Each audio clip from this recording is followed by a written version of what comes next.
Hi, I'm Nathan Morris. I work for DAS Aviation. I'm a quality control inspector. Today we're going to demonstrate to you kind of what we do here with the transmissivity testing. We perform all transmissivity testing to FAA approved standards and RTC DO213.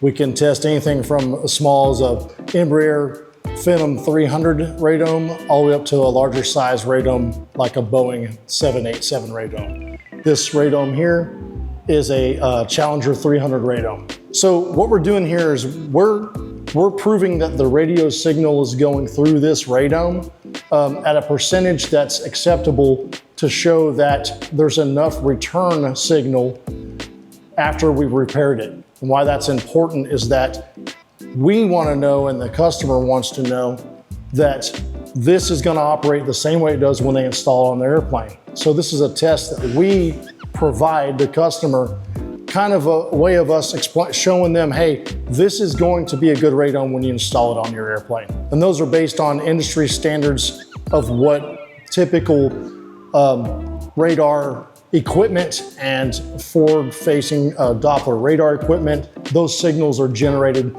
through this on the aircraft. We're trying to simulate that on a micro scale into a test pattern and a document that demonstrates and shows them exactly where it is that it's good.